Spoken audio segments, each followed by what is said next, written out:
Hi friends, నేను మీ ప్రభాకర్ నూటంకి. రాష్ట్ర రాజధాని హైదరాబాదులో అక్రమ కట్టడాలను కూల్చివేసేందుకు హైడ్రా పేరుతో రాష్ట్ర ప్రభుత్వం ఒక సంస్థను నెలకొల్పింది. దానికి కమిషనర్గా రంగనాథ్ను నియమించారు.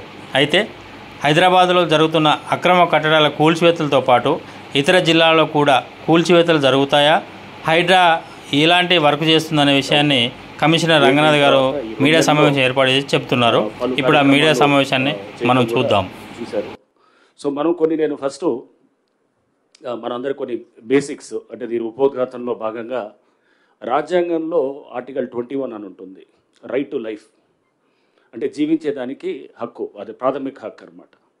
దాంట్లో రైట్ టు క్లీన్ ఎన్వైర్న్మెంట్ అంటే ఒక పరిశుభ్రమైనటువంటి ఎన్వైర్న్మెంట్ అనేది అది ఒక రైట్గా సుప్రీంకోర్టు పలు జడ్జిమెంట్స్లో పలు సందర్భాల్లో కూడా దాన్ని గుర్తించడం కూడా జరిగింది. సో దాంట్లో ఎటువంటి రెండో ఆలోచన ఉండకూడదు. రైట్ టు లైఫ్ అంటే నువ్వు జీవించడానికి కావాల్సింది ఒక మంచి ఎన్వైర్న్మెంట్ అనేది, క్లీన్ ఎన్వైర్న్మెంట్ అనేది దాంట్లో.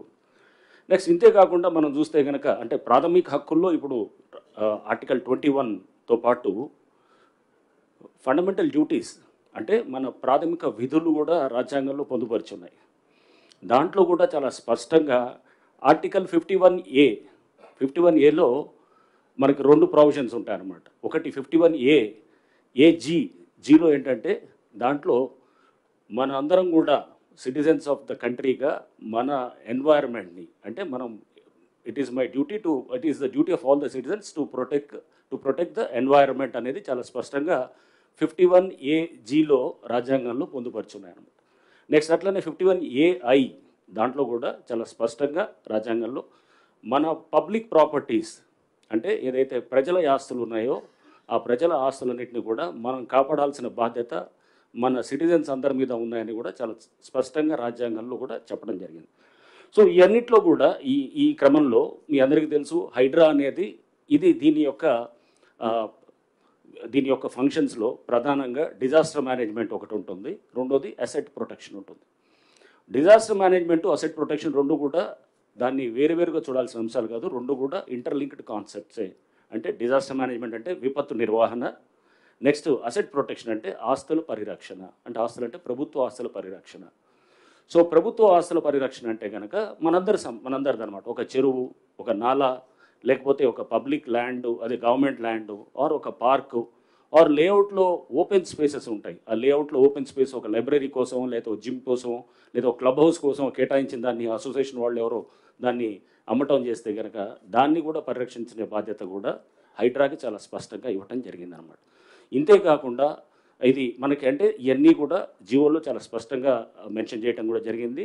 దీన్ని మీ అందరికి కూడా ఇంతకుముందు పలు సందర్భాల్లో కూడా చెప్పడం కూడా జరిగింది.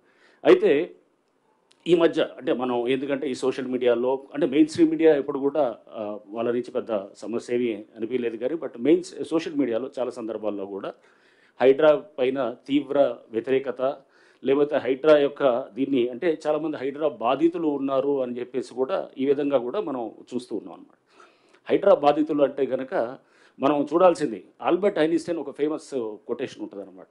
ఏమంటాడంటే world is a dangerous place to live not because of those doing evil but because of those vast majority who are silent and just watching అని చెప్పి అంటాడు. అంటే మీరు ప్రపంచం అనేది ఒక డేంజరస్ ప్లేస్ టు లివ్, ఎందుకు దానికి మీరు అంటే నాట్ బికాస్ ఎవరో కొంతమంది దాంట్లో తప్పు చేస్తున్నారని కాదు, వాళ్ళు తప్పు చేసేవాళ్ళు అనేది కాదు, బట్ సైలెంట్ మెజారిటీ ఎవరైతే ఉన్నారో వాళ్ళు ఊరికనే దాన్ని బయట నుంచి చూస్తూ ఉంటారనమాట. చూస్తూ ఉన్న వాళ్ళ వల్ల నష్టం ఎక్కువ ఉంటుంది అనేది కూడా చాలా స్పష్టంగా ఆల్బర్ట్ ఐన్స్టైన్ కొటేషన్ మనందరం కూడా గుర్తు చేసుకోవాలి. రైట్, ఇప్పుడు దీంట్లో ఈ వ్యతిరేకత దీని గురించి మనం మాట్లాడుతున్నప్పుడు హైడ్రా మీ అందరూ చూశారు ఫస్ట్లో కొంత ఇంపార్టెంట్ స్ట్రక్చర్స్ని డిమాలిష్ చేయగానే ఇది ఉన్నది అంతర్జానికి చాలా బ్రహ్మాండంగా చేస్తున్నారన్నారు. 2-3 అంటే ఈ గతంలో జరిగినటువంటి 2-3 ఏదైతే కనుక డిమాలిషన్స్ ఏమైనా జరిగినప్పుడు దాని గురించి కొంత అంటే అడ్వర్స్గా రిపోర్ట్ చేయడం కూడా దీన్ని కూడా నేను ఒకసారి దాని మీద కూడా క్లారిటీ ఇవ్వదలుచుకున్నాను. సో కొన్ని స్ట్రక్చర్స్ మనం ఇంకోటి మీ అందరికీ కూడా మేము చెప్పాల్సింది, ప్రతి స్ట్రక్చర్ కూడా ఏదైతే కనుక అన్ఆథరైజ్డ్ అయితేనే దాన్ని డిమాలిష్ చేయడం జరిగింది. ఎక్కడ కూడా GHMC permission, HMDA permission list కూడా ఇస్తారు మీ అందరికి కూడా తర్వాత. మొత్తం దాదాపు 27-28 స్ట్రక్చర్స్ని ప్లేసెస్లో డిమాలిష్ చేసినప్పుడు ఎక్కడైతే కనుక ఆ పర్మిషన్ సపోజ్ ఒకటి పంచాయత్ సెక్రటరీ ఇస్తాడు, ప్రస్తుతం మున్సిపాలిటీ పాత డేట్ తోటి ఇచ్చాడు డిండిగల్ కేసులో, డిండిగల్లో మేము చేసినటువంటి అక్కడ చెరువులు, అక్కడ పాత డేట్ తోటి ఇస్తే ఆ పంచాయత్ సెక్రటరీ వాజ్ సస్పెండెడ్, అతను అరెస్ట్ అయ్యాడు. తర్వాత దాని మీద ఆ డెవలపర్ ఎవరైతే బిల్డర్ ఉన్నారో ఆ బిల్డర్ మీద కూడా కేసు పెట్టడం జరిగింది. కేసు పెట్టిన తర్వాత అది పర్మిషన్ ఈజ్ నో పర్మిషన్ అయినా కానీ కూడా డిమాలిషన్కి ముందు అది రిజిస్ట్రేషన్స్ జరిగి ఆ బిల్డరు అమ్మటం జరిగింది అనమాట. సో ఇంకోటి మీకు అమీన్పూర్లో చూస్తాం, అమీన్పూర్లో మన ఈ మధ్య డిమాలిష్ చేసినప్పుడు అమీన్పూర్లో పెద్ద ఎత్తున కూడా గవర్నమెంట్ ల్యాండ్ అన్యాక్రాంతం అవుతుంది, వేలాది ఎకరాలు అనమాట.